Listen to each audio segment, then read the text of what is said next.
पुण्यातील उन्हाळी top 5 one day picnic spot. नमस्कार मित्रांनो, उन्हाळा सुरू झालाय आणि सुट्ट्यांमध्ये कुठेतरी बाहेर फिरायला जायचा प्लॅन नक्कीच करत असताल, पण कडक उन्हात कुठे जाणार असा प्रश्न पडलाय। काळजी करू नका, आजच्या व्हिडिओमध्ये आपण पाहणार आहोत पुण्याजवळ असे 5 वन डे पिकनिक स्पॉट्स जिथे तुम्ही उन्हाळ्यातील निसर्गाचा आणि थंडाव्याचा आनंद घेऊ शकता। चला तर मग सुरू करूया। आपल्या लिस्ट मध्ये पहिलं ठिकाण आहे पानशेत धरण।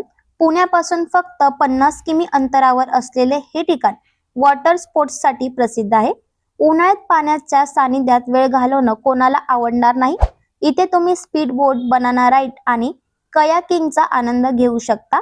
फॅमिली आणि मुलांसाठी हे एक उत्तम ठिकाण आहे। दुसरं ठिकाण म्हणजे सर्वांचं लाडकं लोणावळा। उन्हाळ्यात येथील तापमान शहरापेक्षा कमी असतं। तुम्ही इथे बुशी डॅम, टायगर पॉइंट किंवा कार्ला भाजी लेणी पाहू शकता। संध्याकाळच्या वेळी येथील थंड हवा आणि गरमागरम मक्याचं कणीस तुमची ट्रिप अविस्मरणीय करेल। नंबर 3 महाबळेश्वर।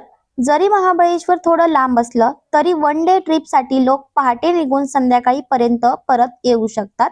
उन्हाळ्यात महाबळेश्वर पाचगणी सारखं दुसरं थंड ठिकाण आहे। येथील वेण्णा लेक मध्ये बोटिंग करा आणि मॅप्रो गार्डन मध्ये थंडगार स्ट्रॉबेरी विथ क्रीमचा आस्वाद घ्या।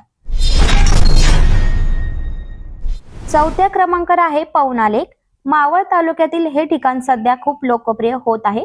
विस्तीर्ण पसरलेलं पाणी आणि समोर दिसणारा तुंग तिकोना किल्ला हा नजारा पाहण्यासारखा असतो। इथे अनेक रिसॉर्ट्स आहेत जिथे तुम्ही वन डे पिकनिक पॅकेज घेऊ शकता आणि स्विमिंग पूलचाही आनंद घेऊ शकता। आणि शेवटी अस्सल पुणेकरांचा आवडतं ठिकाण म्हणजे सिंहगड किल्ला। उन्हाळ्यात पहाटे किंवा संध्याकाळी सिंहगडावर जाणं खूप सुखद असतं। गडावर गेल्यावर मिळणारी थंडगार मडक्यातील दही आणि झणझणीत पिठलं भाकरी तुमचा उन्हाळ्याचा थकवा नक्कीच दूर करेल। तर मित्रांनो, यापैकी तुमचं आवडतं ठिकाण कोणतं किंवा तुम्ही या उन्हाळ्यात कुठे जाणार आहात कमेंट्स मध्ये नक्की सांगा। व्हिडिओ आवडला असेल तर लाईक करा आणि आपल्या मित्रमैत्रिणींसोबत शेअर करा आणि अशाच नवनवीन माहितींसाठी आपल्या चॅनलला सबस्क्राईब करायला विसरू नका। धन्यवाद।